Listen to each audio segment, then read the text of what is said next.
Assalamualaikum warahmatullahi wabarakatuh. Alhamdulillahilladzi arsala rasulahu bil huda wa dinil haqq liyudhhirahu 'ala dini kullihi wa kafa billahi syahida. Asyhadu an la ilaha illallah wahdahu la syarikalah wa asyhadu anna nabiyyana Muhammadan abduhu wa rasuluhu alladzi la nabiyya ba'dah. Allahumma shalli ala nabiyyina Muhammadin wa ala alihi wa ashabihi wa man tabi'ahum bi ihsanin ila yaumil qiyamah. Ma ba'du, faqala Allah ta'ala fi kitabil karim, a'udzu billahi minasyaitonir rajim. Wa idh yarfa'u Ibrahimul qawa'ida minal baiti wa Ismail Rabbana taqabbal minna innaka antas samiul alim. Rabbana waj'alna muslimaini laka wa min dzurriyyatina ummatan muslimatan lak wa arina manasikana wa tub 'alaina innaka antat tawwabur rahim. Amma ba'du, fa inna khairal kalami kalamullah wa khairal hadi hadi Muhammadin sallallahu alaihi wasallam. Jamaah salat maghrib dan isya Masjid Al-Falah yang dirahmati Allah Subhanahu wa taala. Masih suasana Syawal, saya mengucapkan taqabbalallahu minna wa minkum. Semoga Allah menerima ibadah-ibadah kita semua selama Ramadan kemarin. Mudah-mudahan dengan Ramadan Allah ampunkan dosa-dosa kita, dan hari-hari ke depan semoga Allah terus memberikan kebaikan-kebaikan kepada kita dalam perkara dunia dan akhirat. Dan harapannya semoga Allah pertemukan kita kembali dengan Ramadan tahun yang akan datang dalam keadaan beriman dan sehat lahir dan batin. Amin ya rabbal alamin. Yang kedua, mohon maaf lahir dan batin apabila terdapat kesalahan selama ini saya bergaul dengan bapak semuanya. Dalam hadis riwayat Muslim, jamaah Allah ya, sahabat Nabi bernama Zubair, beliau mengatakan bahwa kami kalau di Idul Fitri dan beberapa hari ke depan setelah Idul Fitri, bila berjumpa dengan saudara kami, maka kami saling mengucapkan taqabbalallahu minna wa minkum.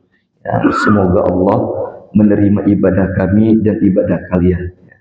Adapun mohon maaf lahir dan batin itu bisa kapan saja, ya, selama kita merasa berbuat salah, maka sebaiknya segeralah minta maaf. Tapi menjadi sunnah, ya, ini dari hadis marfu, ya. Ini dari hadis marfu, ya. Memang ini perkataan sahabat namanya Zubair, ya. Beliau mengatakan kalau kami di bulan Syawal berjumpa dengan saudara kami, maka kami saling mengucapkan taqabbalallahu minna wa minkum. Nah, semoga Allah menerima ibadah kami dan ibadah kamu atau ibadah kalian. Ini penting jamaah Allah, Pak, ya, karena saya ingin mengutip perkataan Ibnu Mas'ud, Pak, ya. Ini menarik perkataan Ibnu Mas'ud.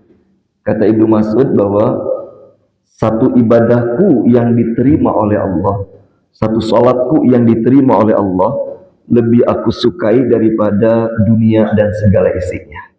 Nah, ini kata Ibnu Mas'ud, Pak, ya. Satu salatku atau satu ibadahku yang diterima oleh Allah itu lebih aku sukai daripada dunia dan segala isinya.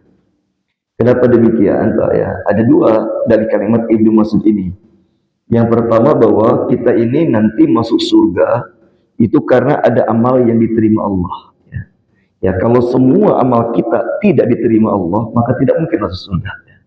Ya, itu yang pertama, Pak. Makanya semua orang-orang kafir, Pak, semua orang-orang kafir, Allah katakan dalam surat ke-7 Al-A'raf ayat 40, ya. Kata Allah, orang-orang kafir itu pintu langit tertutup untuk mereka. Innal ladzina kafaru wastakbaru bi ayatina la tufattahu lahum abwaabus sama, kata Allah. Sesungguhnya orang-orang kafir dan orang-orang yang menyombongkan diri dari ayat-ayat Allah, menolak ayat Allah, maka pintu langit tidak terbuka bagi mereka. Yang dimaksud pintu langit tidak terbuka bagi mereka itu maksudnya, kata para ulama, adalah semua kebaikan mereka tidak diterima oleh Allah. Sehingga dengan istilah pintu langit tertutup, Pak, ya. Sehingga dengan istilah oleh Allah pintu langit tertutup, ya. Nah, karena pintu langit tertutup, Allah mengatakan wala yadkhuluna jannata, dan mereka orang kafir kalau mati dalam keadaan kafir tidak akan masuk surga. Nah, kemudian Allah meledek mereka, Pak, ya. Kata Allah, mereka bisa masuk surga. Abu Jahal jelas mati dalam keadaan kafir. Fir'aun mati dalam keadaan kafir. Kata Allah, Pak, orang-orang yang mati dalam keadaan kafir bisa masuk surga, Pak. Ya, bisa masuk surga. Tapi syaratnya satu. Ya, kata Allah, hatta yalijal jamalu fi sammil khiyat. Kalau ada unta bisa masuk lubang jarum, Pak, ya. Nah, kata Allah dalam surat ke-7 tadi, kalau ada unta bisa masuk ke lubang jarum, maka orang kafir bisa masuk surga ya.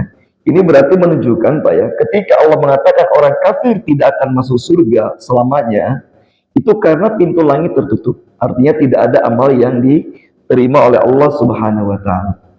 Makanya Nabi Ibrahim ya, dalam waktu yang sangat lama beliau membangun Ka'bah bersama putranya Ismail ya. Ketika Nabi Ibrahim sudah selesai membangun Ka'bah dalam waktu yang sangat lama, itu ternyata yang pertama diminta oleh Nabi Ibrahim kepada Allah adalah minta diterima ibadahnya. Ya, kata Allah dalam surah Al-Baqarah ayat 127, wa idh yarfa'u Ibrahimul qawa'ida minal baiti wa Ismail. Ketika Ibrahim dan Ismail selesai meninggikan Ka'bah, maksudnya selesai membangun Ka'bah, maka ketika Nabi Ibrahim selesai membangun Ka'bah, yang pertama beliau minta kepada Allah adalah Rabbana taqabbal minna innaka antas samiul alim. Ya Allah, terimalah pengorbanan kami, terimalah ibadah kami ini ya. Kenapa demikian Pak? Karena kalau kita beramal tidak diterima kan di akhirat tidak memberikan manfaat apapun ya. Tidak memberikan manfaat apapun ya. Nah, soal itu ya Allah, kita berdoa kepada Allah ya. Makanya kata sahabat tadi Zubair, kami kalau Idul Fitri saling mengucapkan taqabbalallahu minna wa minka atau taqabbalallahu minna wa minkum, karena ingin ada ibadah yang diterima oleh Allah Subhanahu wa taala. Ini yang pertama dari perkataan Ibnu Mas'ud, satu ibadahku yang diterima Allah lebih aku sukai ya, daripada dunia dan segala isinya. Yang kedua, di dalam Al-Quran Pak, semua orang kafir ketika mereka tidak diterima ibadahnya, lalu mereka tidak bisa masuk surga dan mereka akan masuk neraka, ternyata mereka nanti di akhirat ingin nyogok Allah Pak. Ya, ingin nyogok Allah supaya tidak masuk neraka Pak ya. Dengan apa mereka juga Allah Pak? Ya, dengan harta yang mereka punya waktu di dunia. Ya, mungkin karena kebiasaan di dunia tukang nyogok ya. Ya, di dunia tukang nyogok sampai Allah pun disogok ya. Ya, kata Allah, mereka ingin menebus siksa neraka dengan harta yang mereka punya. Tapi yang menarik adalah jawaban Allah pada dalam surat ketiga ayat 91. Kata Allah, jangankan kalian menebus neraka dengan harta yang kalian punya, kata Allah. Jika kalian punya emas sepenuh bumi saja, itu tidak cukup untuk membebaskan kalian dari api neraka ya. Subhanallah Pak ya, Masya Allah, emas sepenuh bumi itu berapa kira-kira ya beratnya ya? Ada yang tahu Pak berat bumi berapa Pak? Ya, ada yang pernah nimbang berat bumi? Pemulis mungkin pernah nimbang berat bumi ya. Ya kalau dulu saya Pak pernah tanya sama Google Pak ya. Ya berat bumi itu katanya, kata Google waktu itu Pak ya, 6 kali 10 pangkat 24 ya. Itu berat bumi itu ya, 6 kali 10 pangkat 24. Benar atau enggaknya walau alam. Saya juga kata Google itu ya. Ya. Itu bayangkan Pak berapa berat itu ya. Itu mana sekarang emas lagi mahal Pak ya. Ya lagi mahal ya. Berarti itu segitulah ya. Jadi kata Allah, kalau kalian punya emas sepenuh bumi pun ingin menebus neraka tidak cukup ya. Kemudian Allah tambah lagi dalam surat Al-Maidah ayat surat kelima ayat ke-30 ayat ke-36. Kata Allah, kalau satu bumi tidak cukup, Allah tambah dengan satu bumi lagi. Ya, jadi kalau kalian punya emas sepenuh bumi kali 2 untuk nebus neraka itu tidak cukup. Makanya itulah kata Ibnu Mas'ud tadi, satu salatku yang diterima Allah lebih aku sukai daripada diberi dunia dan segala isinya. Artinya karena kita memiliki dunia dan segala isinya nggak bermanfaat di akhirat kalau tidak ada ibadah yang diterima oleh Allah Subhanahu wa taala ya. Maka kita berdoa kepada Allah sekali lagi Pak ya. Makanya ada satu doa yang selalu Nabi ajarkan kepada kita Pak ya. Itu doa ini Pak sebaiknya dibaca setiap pagi Pak ya. Dibaca setiap pagi karena Nabi mengajarkan kita untuk membaca doa ini.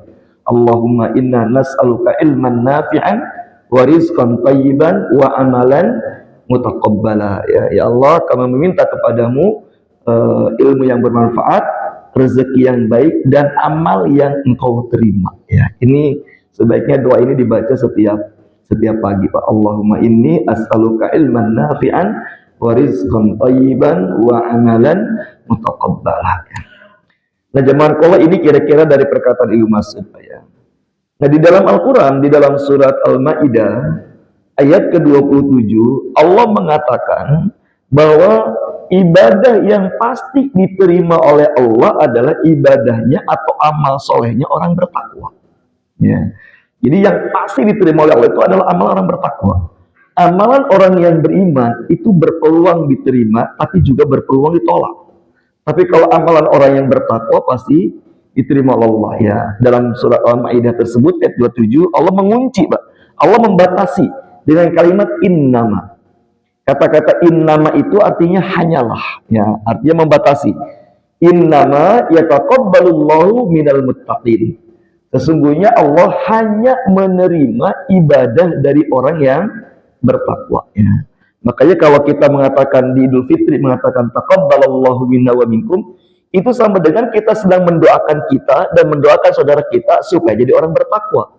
Karena yang diterima amalnya hanya orang yang bertakwa. Ya. Orang yang beriman berpeluang diterima oleh Allah, tapi orang yang bertakwa pasti diterima. Ya. Maka kita minta yang pasti-pasti aja lah Pak ya, supaya amal kita diterima.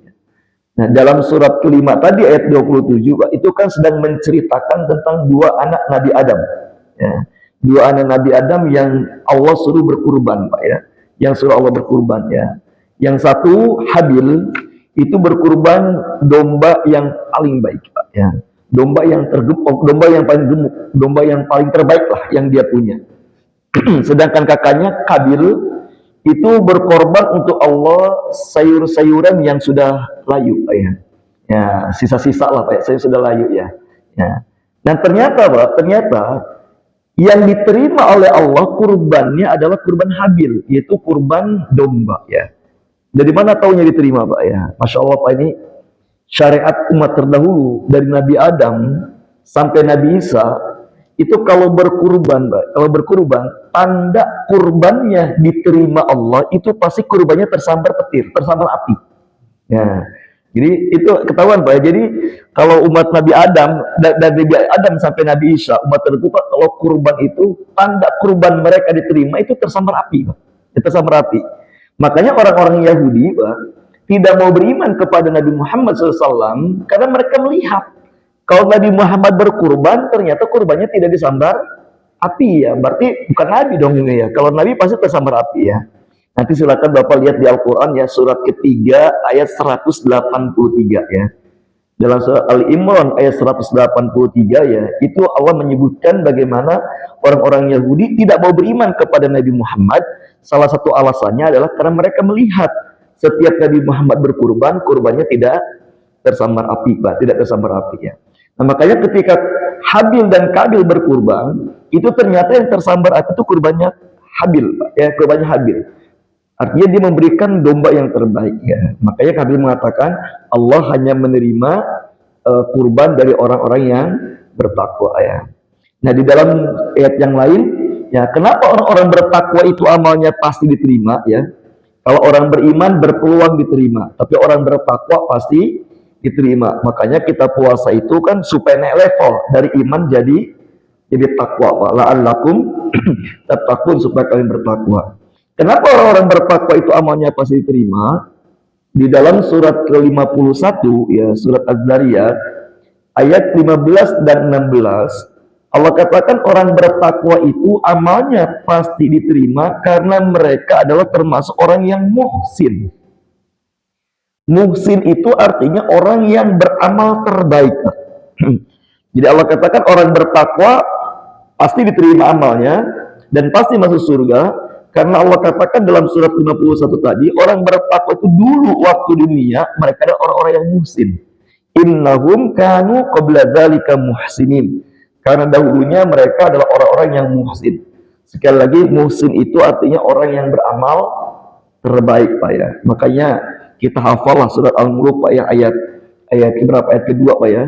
Alladzi khalaqal mauta wal hayata liyabluwakum ayyukum ahsanu amala ya. Allah ingin menguji kita siapa di antara kita yang amalnya terbaik. Ya, Allah tidak mengatakan yang amalnya baik, Allah tidak mengatakan yang amalnya banyak, tapi Allah meminta kepada kita amal yang terbaik Pak ya. Subhanallah Pak ya. Di dalam hadis riwayat Muslim dari Abu Hurairah, ternyata orang yang beramal baik itu bisa diterima, orang yang beramal baik bisa ditolak amal baiknya, bahkan orang yang beramal baik bisa masuk neraka karena amal baiknya. Ya, bayangkan Pak, dalam hadis riwayat Muslim ya dari Abu Hurairah, Nabi mengatakan ada orang yang masuk neraka bukan karena berbuat dosa, tapi ada orang yang masuk neraka karena beramal baik, Pak ya. Nabi mengatakan tiga orang yang pertama dihisab dan dimasukkan ke neraka. Jadi dari umat Nabi Muhammad itu kata Rasulullah, Pak, orang yang pertama masuk neraka itu ada tiga kelompok. Yang pertama kata Nabi, orang yang pertama masuk neraka adalah orang yang pergi jihad ke medan perang. Ya. Justru dia masuk neraka gara-gara jihadnya, ya. Gara-gara jihadnya, ya. Gara-gara jihadnya dia. Dan jihad itu Pak, masya Allah Pak, itu amal besar, ya amal besar. Tapi ternyata kata Allah, kata Nabi, dia masuk neraka gara-gara jihadnya. Yang kedua Nabi mengatakan kelompok yang kedua yang pertama masuk neraka adalah seorang alim yang rajin baca Quran dan mengajarkan ilmu. Ya, mengajarkan ilmu itu amal terbaik, Pak ya, amal terbaik ya, amal baik lah, amal baik ya. Tapi ternyata orang ini masuk neraka gara-gara rajin dakwah. Dan yang ketiga Nabi mengatakan orang yang pertama masuk neraka itu adalah orang kaya yang rajin sedekah. Ya. Masya Allah Pak, sedekah itu amal baik. Tapi ternyata ada orang yang masuk neraka gara-gara sedekahnya, gara-gara sedekahnya. Jadi artinya menunjukkan Pak, ada orang yang beramal baik, tapi justru amal baiknya lah yang menjadikan dia masuk neraka ya. Belum lagi kalau Bapak baca dalam surat Al-Kahfi Pak ya, dalam surat 18 ayat 103 sampai 106, Allah katakan, maukah aku tunjukkan kepada orang yang paling rugi amalnya? Itu orang-orang yang sia-sia amalnya, tidak ada nilainya amalnya, tapi mereka menganggap sudah banyak berbuat baik. Dia sholat, dia puasa, dia haji, dia umroh, dia baca Quran, ya. Tapi ternyata semua amalnya sia-sia. Alias amalnya ditolak oleh Allah Subhanahu wa Ta'ala. Ya. Jadi sekali lagi Pak, orang yang beramal baik bisa diterima, bisa ditolak, bisa membuat dia masuk neraka. Ya. Tapi kalau orang yang beramal terbaik, insya Allah diterima dan masuk surga, insya Allah. Maka pesan saya kepada kita semuanya Pak, persembahkanlah untuk Allah yang terbaik Pak, yang terbaik. Nah, seperti apa amal yang terbaik itu Pak? Seperti apa amal terbaik itu ya? Kalau saya merinci Pak, amal terbaik itu cirinya ada 6 ya. 1 dan 2 wajib hukumnya ada, 3 sampai 6 harus sebaiknya ada ya. Tapi kalau 1 dan 2 wajib hukumnya ada ya. Jadi Al-Quran mengatakan, hadis mengatakan Pak, amal terbaik itu cirinya ada 6. Yang pertama, amal terbaik itu cirinya adalah yang terpenuhi syarat dan rukunnya. Ya, kita sholat pasti ada syaratnya, puasa pasti ada syaratnya dan rukunnya ya. Bahkan kita menikahi perempuan saja pasti ada syaratnya, Pak ya. Bapak menikahkan anak dengan laki-laki yang melamarnya pasti ada syaratnya. Ya. Nah, dalam amal pun supaya diterima Pak terpenuhi syarat dan rukunnya. Syaratnya adalah ikhlas, ya. Syaratnya adalah ikhlas. Lakukanlah semua amal dengan ikhlas, ya. Kalau saya definisikan ikhlas itu Pak ya, ikhlas itu kalau kita lihat secara gamblang dalam surat 11 ayat ke-15 dan 16 surat Hud, di situ Allah menjelaskan orang masuk neraka gara-gara tidak ikhlas amalnya. Ayat ini menjelaskan Pak ya, ikhlas itu kira-kira kalau kita definisikan berdasarkan surat 11 tadi ya, adalah definisi ikhlas adalah dunia bukan menjadi tujuan utama dari amalnya. Ya, dunia bukan menjadi tujuan utama dari amalnya ya. Kan hari ini mohon maaf jamaah Allah Pak ya, banyak orang yang beramal motivasinya cuma hanya untuk dunia kan ya. Ya. Ada rumah sebelah mau dijual ya, maka dia bagaimana caranya supaya rumah dijual? Konsultasi sama ustadznya. Kata ustadz gampang, nggak usah pakai duit. Ya. Baca saja di depan rumah itu setiap hari salawat 1000 kali ya, 2 kali nafas misalkan ya.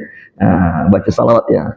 Jadi ada orang yang mau beli rumah salawatin aja, ya. Mau beli mobil salawatin aja. Jadi dia bersalawat motifnya cuma satu, hanya untuk dunia saja. Ya. Rajin puasa biar biar sehat ya, biar langsing, biar gula darahnya stabil ya. Rajin sedekah biar kaya. Dan ini banyak kayak gini Pak. Ini banyak kayak gini Pak ya. Ya itu banyak ya. Ada orang yang salawat berapa itu Pak ya? Ada yang satu Pak 3.333 sehari Pak ya, supaya pas supaya rezekinya lancar ya. Ya, setiap pada maghrib selalu baca Al-Waqiah. Bagus ya. Tetapi tujuan cuma salah satu, supaya rezekinya lancar. Jadi dia motifnya hanya untuk dunia saja ya. Nah, inilah yang dimaksud dengan tidak ikhlas ya. Jadi tidak ikhlas itu adalah dunia menjadi tujuan utama dari amalnya. Makanya Nabi mengatakan dalam hadis riwayat Muslim tadi, Tiga orang yang pertama masuk neraka tadi, orang yang rajin jihad, orang yang pergi jihad, orang yang mengajarkan ilmu, dan orang yang bersedekah. Nabi mengatakan semuanya karena tidak ikhlas. Semuanya karena motifnya hanya dunia. Ya. Orang yang jihad di medan perang, itu motifnya supaya dia disebut pahlawan. Supaya dia dapat gelar pemberani, Pak, ya. Jadi bukan membela agama Allah, ya. Dia cuma sebut sebagai pahlawan saja, ya. Bahasa kita supaya nanti dikuburkan di makam pahlawan kira-kira itu, ya, atau disebut pemberani, ya. Orang yang rajin berdakwah mengajarkan ilmu, ya, kata Allah, itu dia berdakwah bukan karena ikhlas karena Allah, tapi dia berdakwah karena ingin disebut orang pintar, ingin populer, ya. Bahkan sekarang tambah Pak, Wani Piro gitu, ya, ya, Wani Piro, ya. Nah, sekarang mohon maaf Pak, ya, tidak banyak, tidak sedikit Pak, ya, ada dai-dai yang berdakwah pasang tarik, ya, ya, pasang tarik, ya, disuruh ceramah di Masjid Al-Falah Yasmin 6, ya, untuk acara agama acara PHBI misalkan, ya, ya, berani berapa ini berapa. Nah, itu Pak, dia jadi dakwah hanya untuk dunia saja, ya, untuk dunia, ya. Baik dunia dalam bentuk material ataupun dunia dalam bentuk non material, yaitu pengakuan, ya. Nah, yang ketiga, orang yang bersedekah pun, ya, rajin bersedekah, kata Allah, dibongkar di hari kiamat ketika dihisab, ya, itu kata Allah, engkau bersedekah bukan karena aku, kata Allah, tapi engkau bersedekah biar disebut dermawan, ya. Jadi dia rajin sedekah biar disebut dermawan, ya. Jadi kalau pengen kebeli mobil, motornya sedekahkan, ya. Nanti kalau motor sedekahkan, nanti kebeli mobil. Nah, jadi termotivasi Pak, dia bersedekah motor karena ingin kebeli mobil. Nah, itu namanya ibadah hanya untuk dunia, ya. Dan ini banyak sekali di hari kiamat Pak, orang-orang seperti ini Pak, ya, orang seperti ini, ya. Nah, itu yang pertama, ya. Jadi itu syarat amal itu adalah ikhlas, ya. Adapun rukun amal adalah sesuai dengan dalil, ya. Rukun amal itu sesuai dengan dalil, ya. Jadi ada dalilnya Pak, ya. Dalil itu bukan sekedar dicontohkan Nabi Pak, ya. Nah, sekarang ada kelompok-kelompok tertentu Pak yang menyempitkan mana dalil, ya. Quran, Sunnah dicontohkan Nabi. Tidak, itu berarti bukan ibadah, namanya bid'ah Pak, ya. Jadi ada penyempitan makna dalil Pak, ya. Ya, penyempitan makna dalil, ya. Dalil itu kan pokoknya ada 4 Pak, ya. Pokok dia itu ada 4, ya.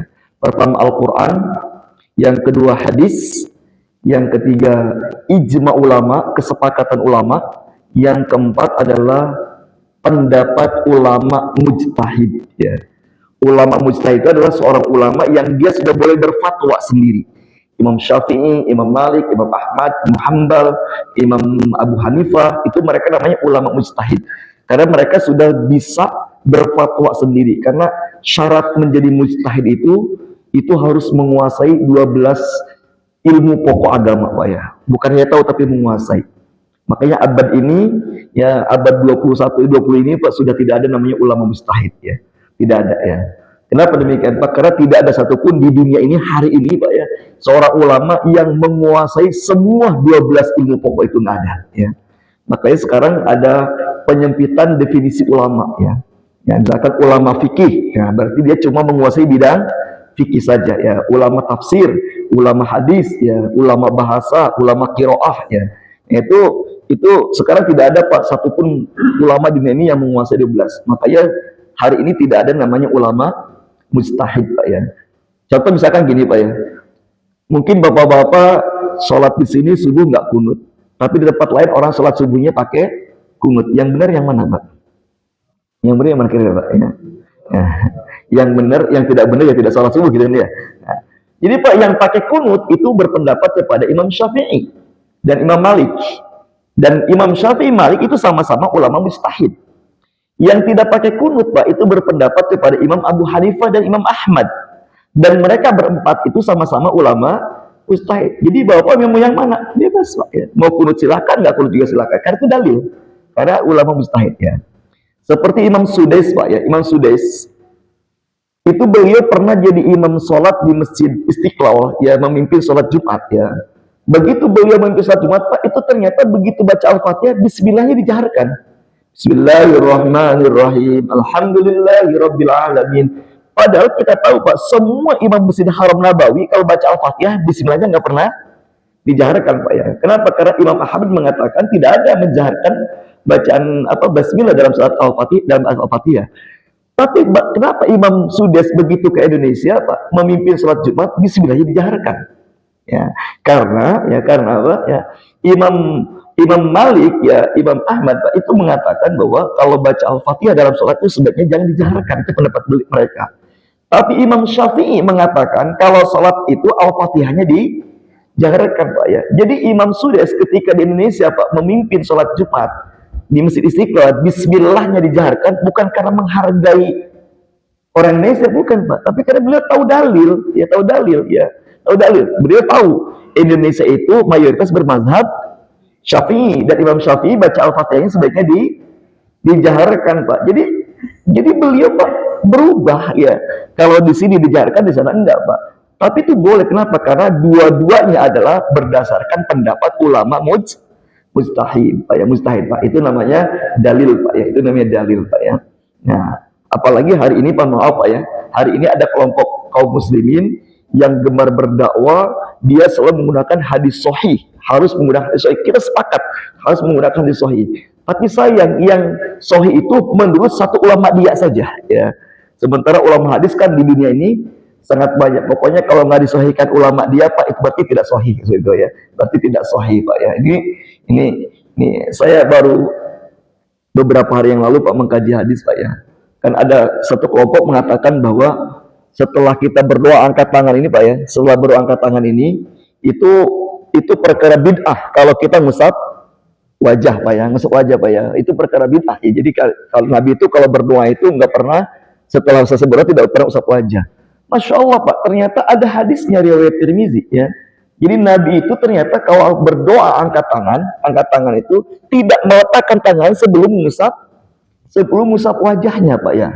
Nah, bagi orang yang mengatakan itu perkara bid'ah, ternyata dia menghukumi hadis itu hadis lemah berdasarkan ulamanya. Tapi ternyata bagi ulama hadis yang lain, Pak, itu ternyata hadis sahih. Nah, itu dia hadis sahih, Pak, ya. Jadi hadis juga jangan disempitkan, Pak, hanya sahih menurut kelompoknya saja, ya. Jadi kita harus menerima pendapat yang berbeda selama dia memang bidang hadis, Pak, bidang hadis.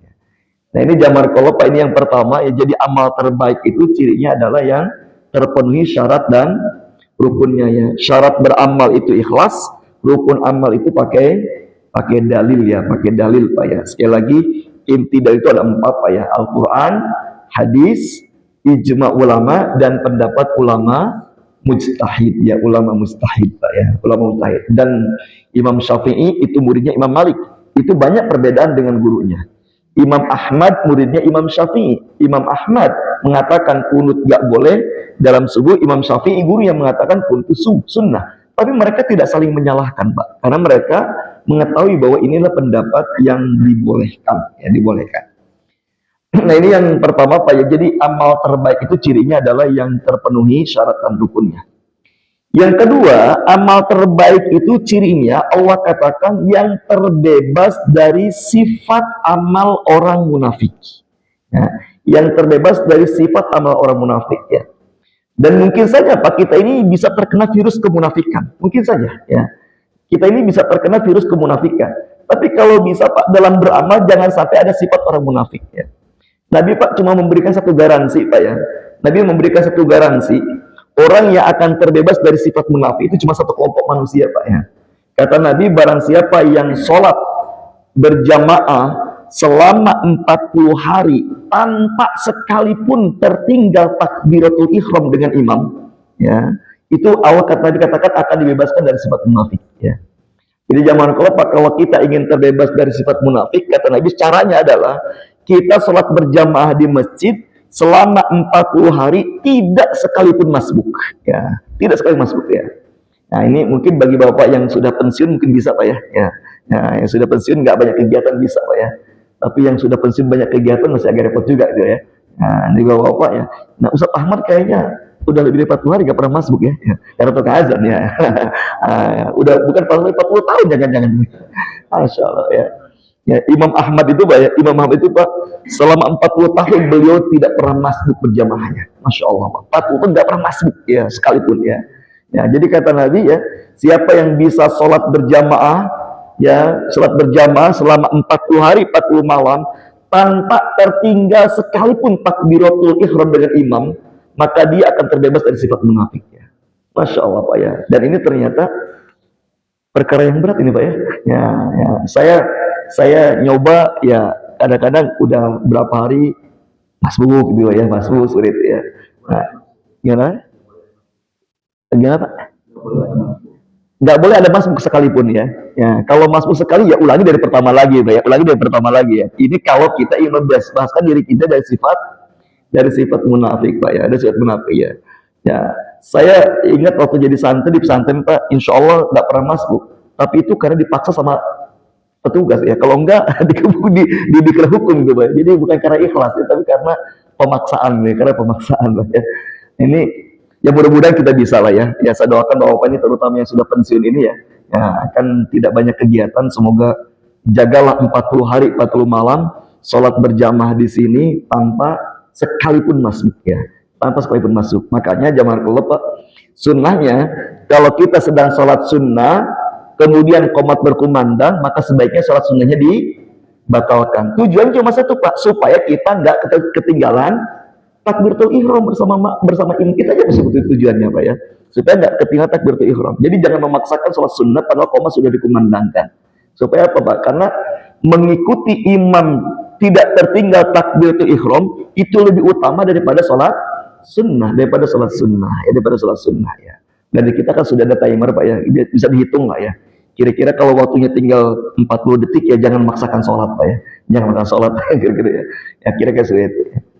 Ini zaman keluar Pak. Jadi yang kedua, amal terbaik itu adalah yang terbebas dari sifat amal orang munafik. Jadi orang munafik itu Pak rajin beramal.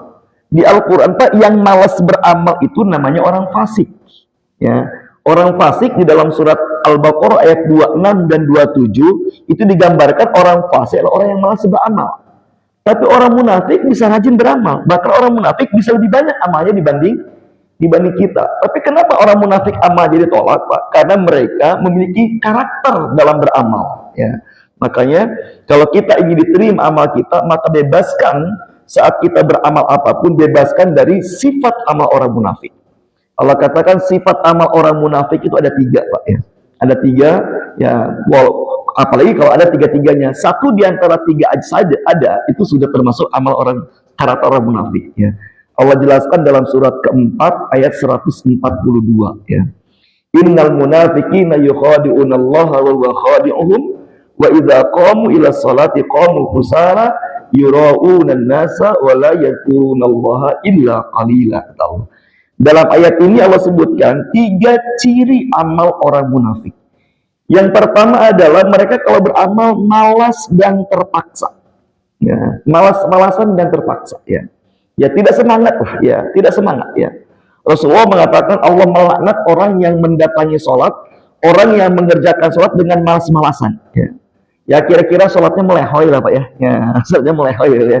Ya, nggak ngantuk begini Pak bacaannya, ya nggak jelas gitu ya. Itu namanya malas atau terpaksa Pak ya, terpaksa. Terpaksa itu karena ada dorongan dari luar yang memaksa kita harus beramal Pak ya. Jadi kalau kita tidak beramal, kita akan kehilangan keuntungan dunia atau kita akan mendapatkan kerugian dunia. Ya, ya satu contoh misalkan Pak, saya pernah ngisi pengajian di satu instansi Islam Pak ya. Itu syaratnya adalah semua karyawati wajib pakai jilbab. Ya, pakai jilbab.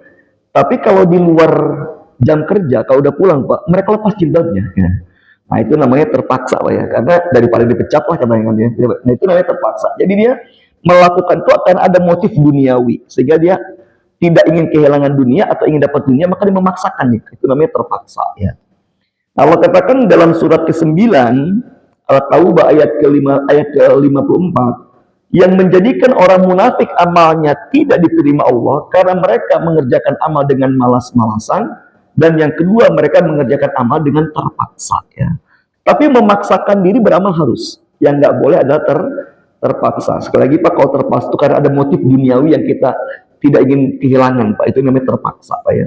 Itu terpaksa namanya ya. Merasa tidak enak sama orang itu bagian dari terpaksa ya.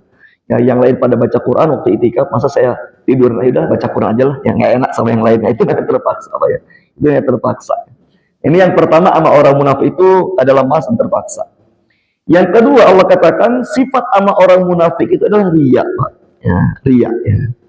Ya, kita sering mengatakan riya itu pamer, Pak ya. Ternyata Pak, orang yang memamerkan amal belum tentu riya. Ya, orang yang memamerkan amal belum tentu riya, Pak ya. Karena ternyata Pak ya, di Al-Qur'an tidak ada satupun ayat melarang kita memamerkan amal, nggak ada, Pak ya. Ini tidak ada ya, yang ada adalah larangan riya, tapi memamerkan amal itu tidak ada ayatnya. Bahkan kalau kita lihat dalam surat Al-Baqarah ayat 271 ya. Allah katakan intum bisadaqati fa ni'mahiyya. Jika kamu menampakkan sedekahmu itu baik. Ya. Jadi ternyata Pak ada kalanya kita beramal itu bagus untuk dinampakkan ya. Bahkan ada amal-amal kebaikan Pak yang harus dinampakkan, nggak bisa disembunyikan. Itu harus dinampakkan. Contohnya adalah kita sholat wajib di masjid, itu harus nampak itu. Ya.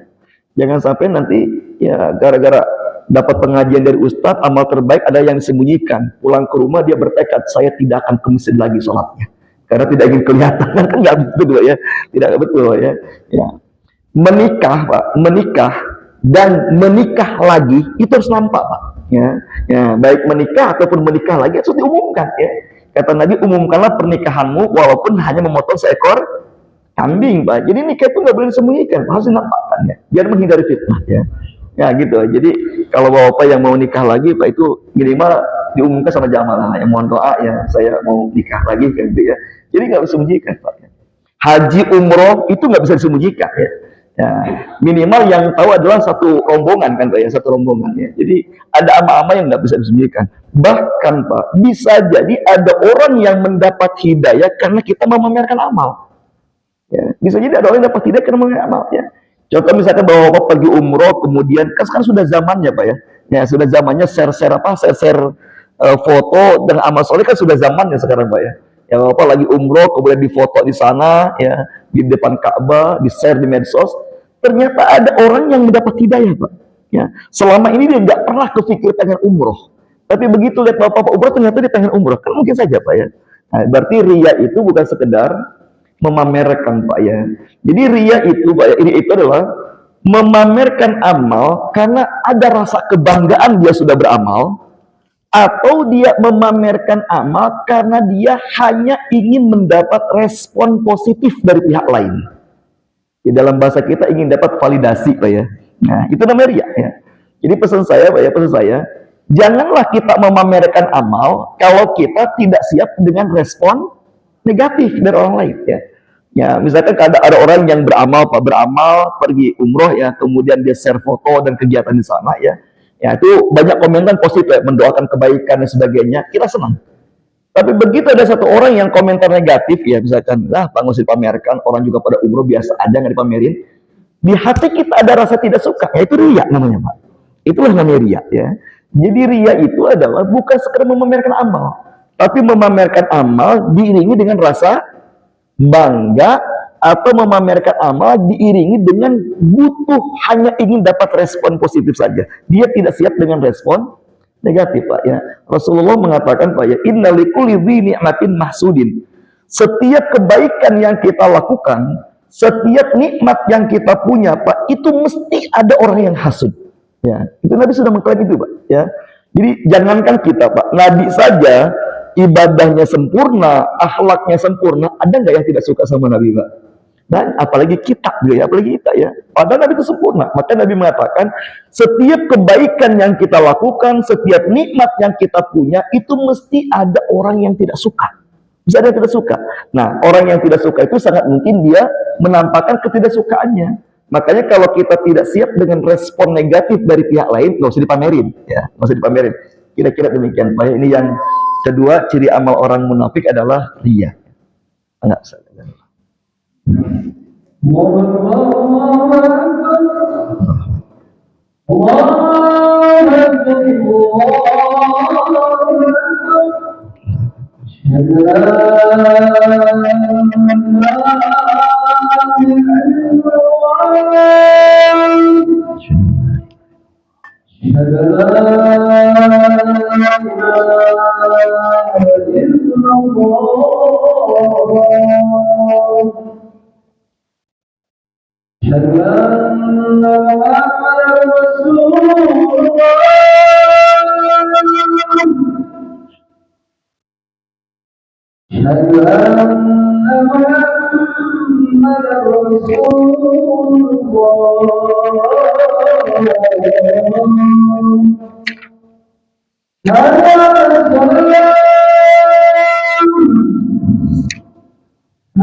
Nanti Muhammad.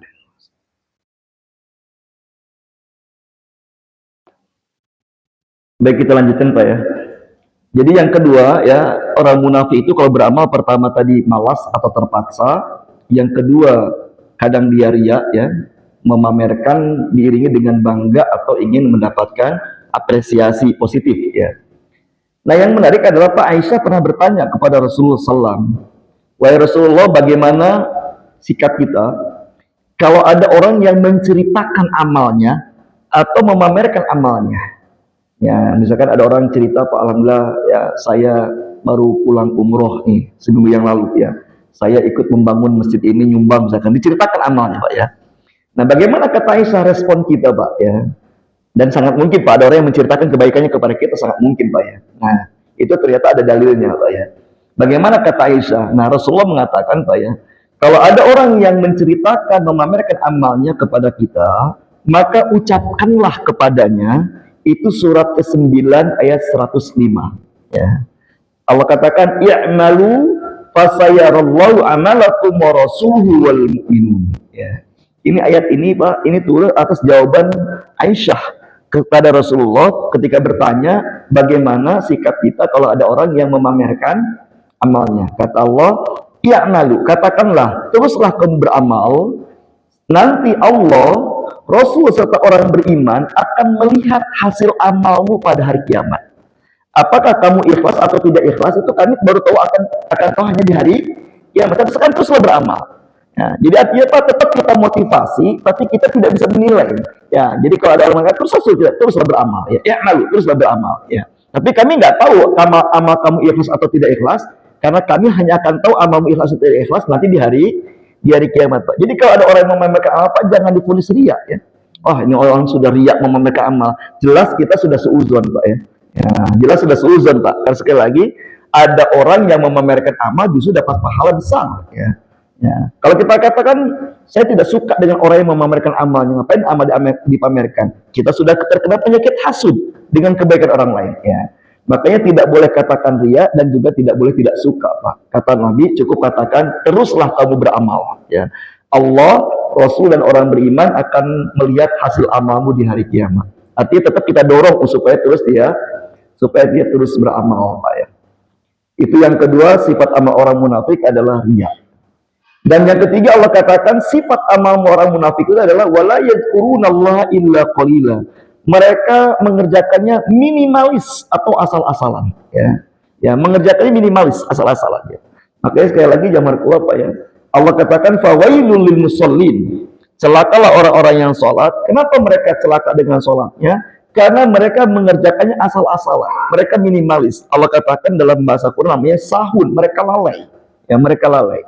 Makanya jamar kuat ini 3 ciri amal orang munafik ya. Yang pertama tadi malas atau terpaksa, yang kedua ria, dan yang ketiga minimalis atau asal-asalan Pak ya, asal-asalan. Ya, subhanallah Pak, mungkin kita pernah dengar Pak ya, ada orang yang sholat tarawih 23 rakaat cuma 7 menit Pak ya. Ini kira-kira ada nilainya nggak Pak?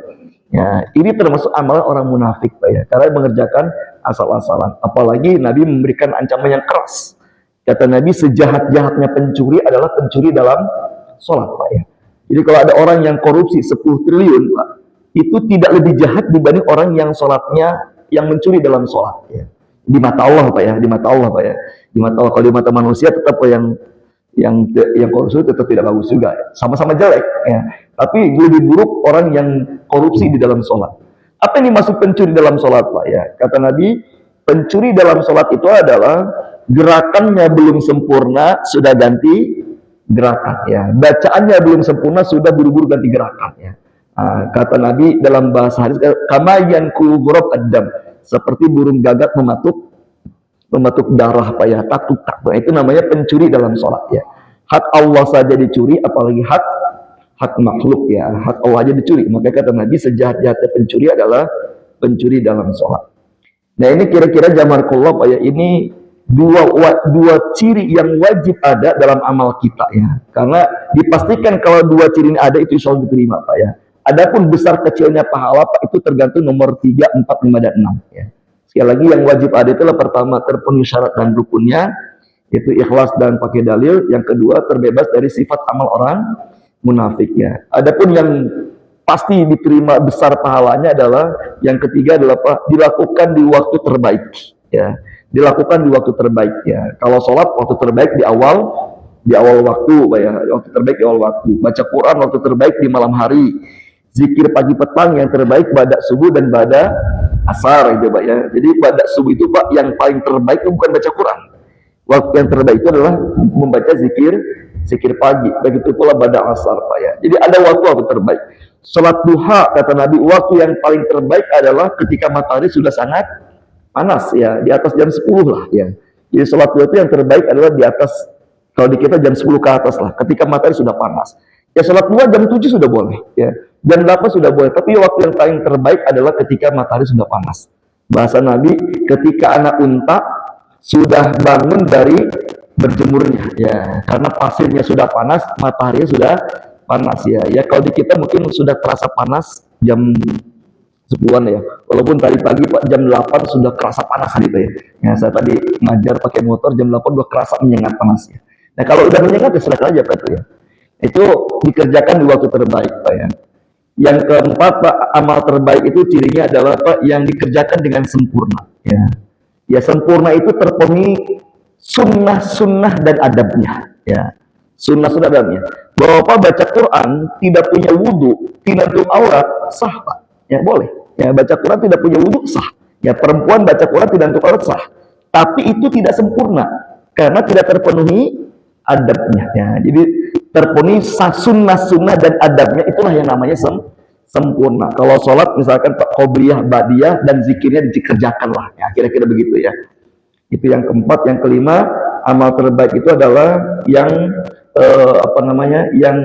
yang tadi dinikmati Pak ya. Yang kelima dinikmati ya. Ya saya ulangi Pak, yang pertama amal terbaik itu terpenuhi syarat dan rukun, terbebas dari sifat amal orang munafik, dikerjakan di waktu utama.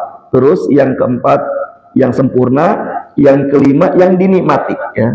Kalau kita sudah bisa menikmati ibadah Pak, kecenderungan ingin mengulang ya. Itulah namanya dawam Pak. Itu namanya dawam Pak. Makanya kita mungkin tidak semua amal terbaik, tapi kita harus punya amal yang terbaik Pak ya. Walaupun cuma satu yang kita nikmati Pak ya, yang kita nikmati ya. Nah itu yang dinikmati. Maka Rasulullah Pak itu sangat menikmati sholat tahajud sampai kakinya bengkak-bengkak, itu saking menikmatinya Pak ya, saking menikmatinya ya. Ada orang yang nikmat baca Quran, tapi setiap baca Quran cuma satu ain Pak, itu tidak mungkin Pak ya. Ya baca Quran menikmat tapi satu ain doang ya. Itu pun dengan tidak pernah berhenti nguap ya, itu namanya tidak menikmati Pak ya. Ya. Dan yang terakhir Pak, yang terakhir amal terbaik itu yang kemenang cirinya adalah Pak, yang jika dia lalai maka diberikan sanksi. Nah ini penting Pak ya, memberikan sanksi kepada diri sendiri ketika kita lalai dalam amal kita. Syekh Nasi Ulwan mengatakan Pak ya, di antara sebab kita gampang futur, gampang malas beribadah, gampang menurun semangat kita ibadah, karena ketika kita lalai tidak memberikan sanksi pada diri kita sendiri. Ya, sanksinya bisa berupa qadha, Pak ya.